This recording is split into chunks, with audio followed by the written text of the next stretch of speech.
The practices of a bodhisattva. Today is the third session on the practices of a bodhisattva, the principle of cultivating and cutting off afflictions. Habituated afflictions are difficult to overcome. If you have been habituated to them for a long time, they are very hard to counteract. The mindful practitioner wields the sword of antidote. A person with right mindfulness and awareness should wield the sword of antidote. When afflictions like desire first arise, immediately uproot them. This is the practice of a bodhisattva. As for all the afflictions like desire that arise repeatedly, if you do not rely on antidotes and simply let them arise, then gradually through repeated habituation, it will become extremely difficult to counteract them later on. With any of our afflictions, once their tendencies become ingrained through habituation, for example, if a person becomes accustomed to anger and gets angry every day without noticing it themselves or applying any antidote, it is the same if a person is habituated to greed. And the same goes for jealousy as well. In fact, for someone with wisdom, they truly recognize the most severe affliction within their own mind stream, and when it is just beginning to sprout, they immediately cut it off as soon as it starts to arise. This is actually extremely important. We may understand this principle, but when afflictions actually arise, it's difficult to counteract them. So it's essential to have mindfulness of what to adopt and what to abandon, and vigilant awareness to observe the state of our body, speech, and mind. Mindfulness and vigilance are explained very clearly here. As for what is meant by mindfulness, it refers to not forgetting what to adopt and what to abandon. Then frequently observing your own three doors. What is my body doing? What is my speech saying? What is my mind thinking? Constantly observing yourself in this way, that is called vigilance. Some people often can't distinguish between mindfulness and vigilance. A practitioner with such mindfulness and vigilance wields a sharp and powerful weapon of antidote. Is it powerful? In fact, it is incomparably powerful. Such a weapon as this, once afflictions like desire begin to arise, or have already arisen, can immediately shatter and eliminate them. This is the way all bodhisattvas counteract afflictions. In fact, the great masters and accomplished practitioners of the past, when afflictions were just beginning to sprout within themselves, when even the slightest affliction started to arise, they could immediately counteract it with mindfulness and vigilance. Oh, this won't do, I'm starting to feel anger now. Oh, this won't do, I must cut it off right away. When it is just beginning to arise. Otherwise, if it becomes very strong, by then it will be too late to counteract it. It's like some of us before we catch a cold. If we take a little medicine, we can prevent it.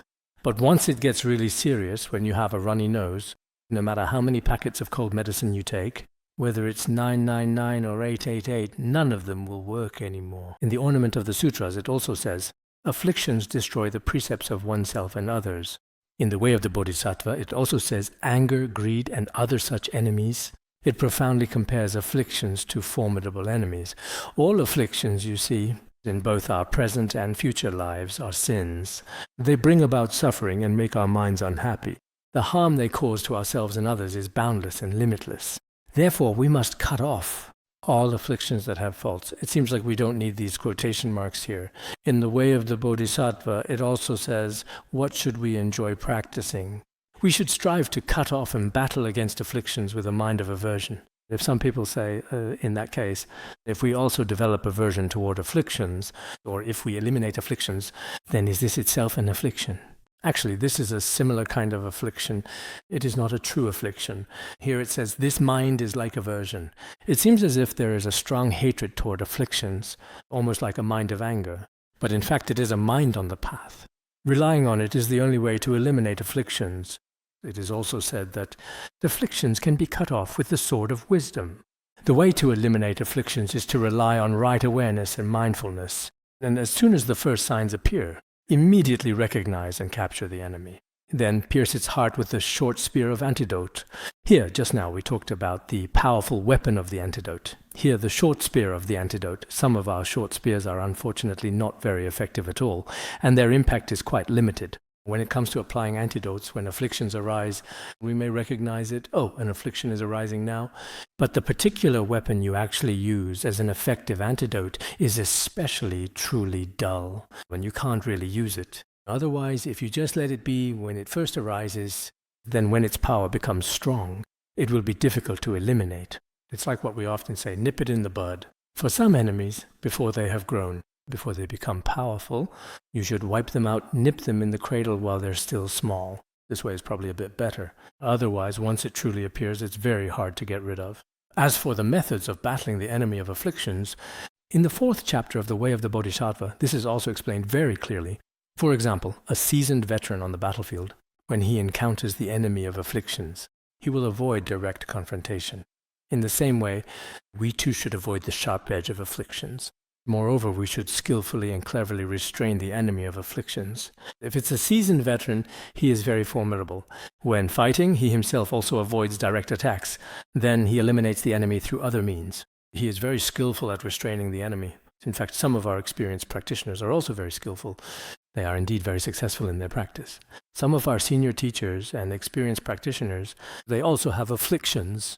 But when they experience afflictions, just like some seasoned heroes on the battlefield, they fight when it's time to fight, then they retreat when it's time to retreat. They act according to the situation. Isn't it true that in some countries nowadays, even the president, before a war even breaks out, they've already planned several escape routes in the basement? If this way doesn't work, then they go that way. In the past, we once visited a place, the underground bunker set up by Lin Biao at the time. We also toured it. It's just like that, truly. So when bravely battling formidable afflictions, it's very much like being a highly experienced and strategic general on the vast and challenging battlefield indeed. Just as one is well versed in fighting the enemy, we must also master the methods for countering afflictions. If our practice is good, things might improve a bit. But if our practice is lacking, when afflictions arise, they simply arise. That's just how it is. We fail every single day. We truly fail every single day. It's like if we were to drop our precious sword on the battlefield, truly afraid of being killed, we would immediately pick it up again, without hesitation. In the same way, if we lose our mindfulness, then we become afraid of falling into hell and suffering. So we must immediately pick it up again. This means that when fighting the enemy, if the sword in your hand falls to the ground, you pick it up right away. Similarly, if the weapon of mindfulness is lost, fearing that we will fall into the lower realms and experience suffering, we should immediately rely on clear awareness and vigilance. Also in worldly matters, it is said that if you unfortunately start bleeding profusely during a fierce battle, then the potent poison from the arrow will rapidly spread throughout your entire body, causing severe and immediate effects. In the same way, when afflictions harm you, their evil influence will also pervade and corrupt your entire being, both your whole body and your mind. If your physical body is struck by a deeply poisoned arrow, you must immediately and decisively eliminate its dangerous source. Similarly, when afflictions arise, you must eradicate them at once. Actually, the author only used the very first sentence earlier in the text, and that was all. But later, for everyone's understanding, I used all of them. At that time, the author only wrote, just as when a sword is pressed against one's body, and the rest was implied within those words. So, in the same way, if a person is directly threatened with a sharp sword held against his very body, and is made to hold a bowl filled to the brim with oil, if even a single drop spills, he will be killed. In such a situation, this person would be extremely careful. Similarly, guarding one's precepts is just like this. When battling the enemy of afflictions, one must be fully focused, relying on mindfulness and clear awareness. Also, it's like if a poisonous snake were to slip into your clothes, you would immediately shake it off. In the same way, when the laziness of sleepiness comes, you should get rid of it as quickly as possible. A while ago, when listening to oral transmission, people would sometimes drink coffee, sometimes Red Bull, sometimes tea, sometimes something else. All sorts of things. And when listening to important teachings, you prepare all these essential things. This is because you're afraid of the poisonous snake of sleepiness coming. Once it comes, I've heard that sometimes people nearby said, "Don't sleep." And then the person got annoyed. He wanted to sleep, so he glared back. Why not let me sleep? Later, those people just stopped caring about him. If you want to sleep, then sleep. It's not me who's sleeping anyway. When it comes to listening to oral transmission, I've heard a lot of stories. These stories could even be compiled into a book. The title of this book could simply be just the word reminder. Among them, it explains methods for immediately uprooting afflictions as soon as they arise, and other similar and related methodologies. To prevent this discussion from becoming excessively long and overly detailed, I will refrain from providing further extensive explanations. We can stop here. Okay, let's have a bit more. Venerable Atisha said, when afflictions arise, you must recall the antidotes. What's the point of being defeated by afflictions? It is truly best not to be completely defeated by the various afflictions and challenges that life presents. You should use antidotes to destroy afflictions. A truly excellent person is a warrior. This is what it means to be a true warrior. He also said that to eradicate all conceptual thoughts, one must use all antidotes to destroy them. Venerable Dromtonpa also said, if you become the antidote to afflictions, then it is the true Dharma, otherwise it is not. This is very important. Actually, some of these teachings here should be written down and kept in your own notebook or in your personal diary.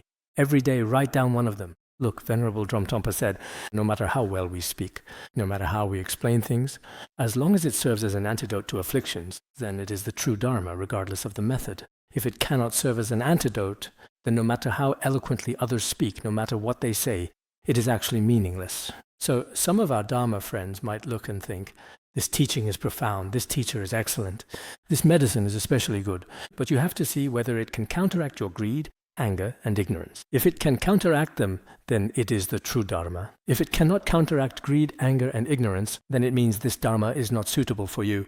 You have not practiced it well. This principle is something we should keep in mind in the future as well. Otherwise, sometimes we end up saying all sorts of things that sound plausible but are actually false, like, this teacher is great, this Dharma is wonderful. But in reality, we might become more arrogant, jealous, greedy, and angry, with all kinds of afflictions growing ever stronger. If that's the case, then this is not the true Dharma. This is what true practice is like. To know whether your practice is good or not, you should observe yourself. See whether your own afflictions have decreased. If they have decreased, it means that relying on a good teacher and seeking the Dharma is meaningful. If your afflictions are only getting heavier, then no matter what else you do, in fact the Dharma has not truly entered your heart. This is something you must remember. All right, we'll stop here for today.